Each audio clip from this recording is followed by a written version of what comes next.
Assalamualaikum warahmatullahi wabarakatuh. Good morning, students. How are you today? I hope you will be fine. Today, we will learn about news items.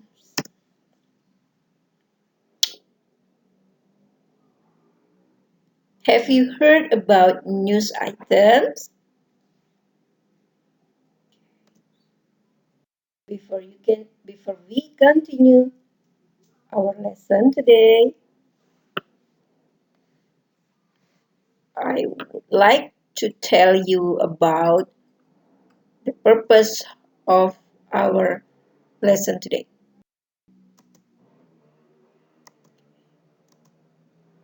Tujuan pembelajaran kita kali ini adalah menganalisis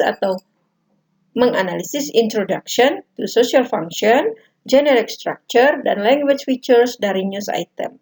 Jadi di sini kita akan menganalisis fungsi sosial, struktur teks, dan unsur kebahasaan dari news item. Kemudian kita akan memahami makna pada teks news item.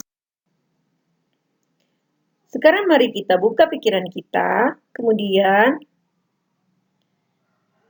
silakan jawab pertanyaan yang ada di dalam ini. What is the trending topic today? Apa topik yang kira-kira sedang hangat dibicarakan sekarang? About coronavirus, about floods, landslide, earthquake. Why do people read or watch news? Can you answer that?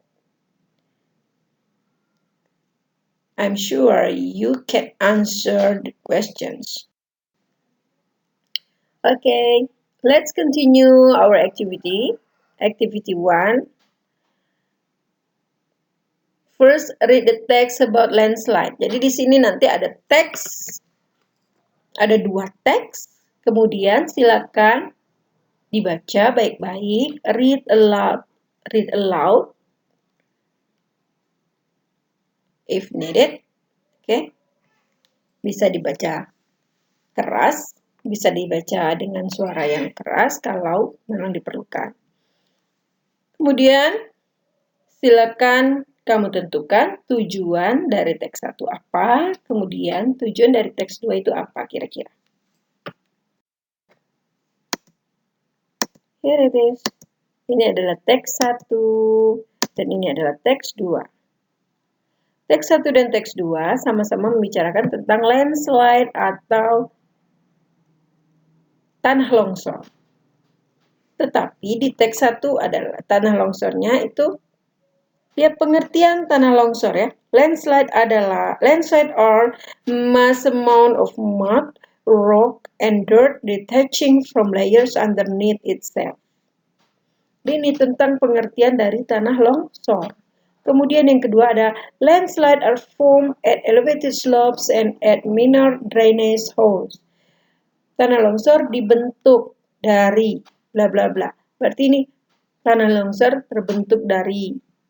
Kemudian ini ada bagaimana dia terjadi. Landslide work with heavy rain for days, therefore softening up the dirt. Kemudian with the dirt soft, it needs a shock to detaching itself. Ya, ini adalah kenapa landslide terjadi. Untuk teks 2, di sini ada tertulis setidaknya ada 35 orang yang meninggal setelah hujan deras dan banjir yang menyebabkan tanah longsor di Jawa Tengah, Provinsi Jawa Tengah di Indonesia. Ada di sini ada pendapat dari Sutopo Nugroho, spokesman for the Indonesian Disaster Management Agency said the landslide buried dozens of homes of floodwaters inundated thousands of houses, bla bla bla bla. Di sini menceritakan atau memberitakan bahwa ada 35 orang yang meninggal akibat hujan deras, banjir yang menyebabkan tanah longsor di Jawa Tengah. Dan selanjutnya di sini alasan 7 apa? Di sini ada data-data atau detail dari informasi yang ada. Bisa kamu membedakannya? Oke, kita lanjutkan. Ini ada perbedaan teks 1 dan teks 2. Apa kamu sudah menjawab dengan benar tadi? Oke. Inilah perbedaannya. Teks 1 ada explanation, yaitu menjelaskan, to explain the processes involved in the formation of working of natural or social cultural phenomena. Jadi menjelaskan proses yang terjadi dalam pembentukan atau cara kerja dari fenomena alam atau fenomena sosial budaya. Kemudian di teks 2 ada news item, namanya news item. Apa tujuannya? Ada tujuan di situ adalah to inform the readers, untuk memberitahu atau menginformasikan kepada pembaca about events of the day, pada kejadian yang terjadi which are considered newsworthy or important. Jadi ada kejadian yang dianggap penting, ya. Jadi itulah namanya news item. So, what is the social function of news item? Ya, social function itu sama dengan purpose ya, yaitu to inform readers about event which are considered newsworthy or important. Apa itu newsworthy? Newsworthy means important information about recent events or happenings, especially as reported by news media. Jadi, social function atau fungsi sosial dari news item adalah untuk menginformasikan kejadian yang dianggap penting atau layak diberitakan. Nah, jadi newsworthy ini artinya layak diberitakan, informasi penting yang sedang terjadi, yang diberitakan oleh media. Kita lanjutkan ke activity 2 atau kegiatan 2. Ada teks lagi, look at the following text. Kemudian identify generic structure and language features-nya. Jadi look at the following text, then identify generic structure and language feature. Here it is. Ini dia teks tentang floods, landslide, killed 35 in Central Java. Ya, masih tentang tadi ya. Oke. Kita perhatikan di sini ada headline. Headline itu judul besarnya ya, headline. Kemudian ada newsworthy event. Ini adalah newsworthy event. Terus ada background event. Ini adalah background event. Kemudian ini ada source ya. Oke. Perhatikan di sini. Apakah kalian tahu apa maksud headline, newsworthy event, background event, dan source setelah kalian membaca teks ini? Jadi, what is the generic structure of news item? Ada 3 generic structure atau struktur teksnya. Yang pertama ada newsworthy events. Newsworthy events itu tells the event in a summary form. Jadi menceritakan kejadian dengan singkat, ya, dengan bahasa yang singkat. Kemudian di paragraf berikutnya ada background event. Di background event ini akan diceritakan, akan dijelaskan apa yang terjadi, kemudian akan dijelaskan penyebab-penyebabnya atau kronologi kejadian. Jadi background event ini adalah informasi rinci atau detail information about the event. Kemudian berikutnya ada source. Sources ini artinya sumber. Arti sumber di sini adalah ada comments dari pelaku kejadian atau korban. Kemudian witnesses ini para saksi yang melihat kejadian, atau authorities and experts involved the event, atau yang berwenang atau para ahli yang terlibat dalam kejadian. Sources ini sangat penting dalam news item. Kenapa? Supaya menghindari berita-berita yang hoax. Kalau tidak ada sources atau sumbernya, maka berita itu akan dianggap hoax atau tidak benar atau berita palsu.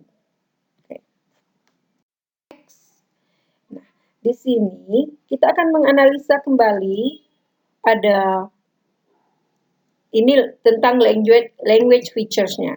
Oke, sebelum kita meringkas tentang language features, kita perhatikan dulu di sini ada kata-kata yang dilingkari, ya. Ada tanda panah. Kalian perhatikan tanda panah yang pertama yang berwarna biru. Ada dua alinea yang ditunjuk oleh petanda panah biru, yaitu information on the headline.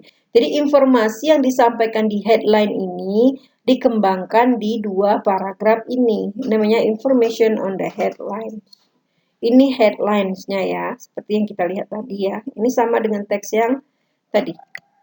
Kemudian ada action verb. Perhatikan ada kata-kata kerja di sini kill, ada trigger, ada rescue, ada evacuate, ada buried, ada 5 kata dari action verb atau kata kerja yang merupakan kegiatan melakukan sesuatu ya.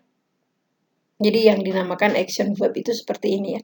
Ada kill, trigger, rescue, itu kegiatan melakukan sesuatu. Oke. Ada yang ketiga ada saying verb. Apa saying verb itu? Ya, kata-kata kerja yang mengatakan ya, dikatakan atau mengatakan, yaitu pakai menggunakan said ya. Ini yang di panah merah. Kemudian ada namanya direct atau indirect speech. Ini namanya direct indirect speech. Kemudian ini juga ada namanya direct speech ya. Direct speech itu ditandai dengan tanda koma 2 di atas ini ya. Ini namanya direct speech. Kalau yang ini namanya indirect speech. Oke, kita lanjutkan dengan ringkasan dari language features yang sudah kita analisa tadi. Language features of news item yang pertama adalah information on the headlines, ada use of action verb, the use of saying verbs, kemudian ada use of direct and indirect speech. Nanti kita akan membahas lagi tentang direct and indirect speech pada pertemuan berikutnya. Pertemuan ini kita cukup membahas tentang language features-nya. Untuk lebih detail tentang direct or indirect speech nanti akan dibahas di pertemuan berikutnya. Oke, kita sudah sampai di ujung pembelajaran, yaitu ada exercise 1. Akan ada teks, kemudian kamu temukan. Read the following text and find out. Yang pertama, the generic structures of the text.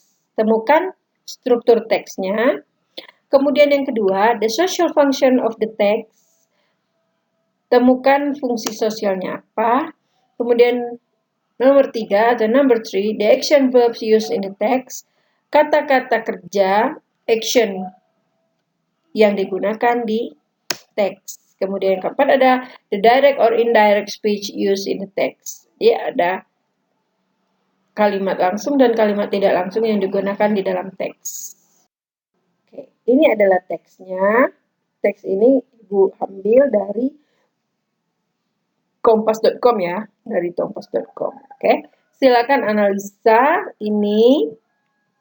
Kalian bisa menulis generic structure-nya di sebelah di bagian sisi yang kosong ya. Silakan kalian isi. Mungkin sisi kiri kalian isi tentang generic structure. Sisi kanan ini akan kalian isi dengan language features-nya. Silakan. Tetapi ini disalin dulu di kertas kalian ya, di buku latihan kalian disalin dulu teksnya. Kemudian baru di samping kiri ditulis tentang generic structure dan samping kanannya ditulis tentang language features-nya. Social function-nya bisa diletakkan di bawahnya ya. Oke. Mungkin itu saja. That's all for today. Our lesson today. Semoga kalian paham akan pelajaran kita kali ini. Kalau ada pertanyaan, silakan WA saya. Oke. Terima kasih. Thank you for your attention. And see you next time. Goodbye.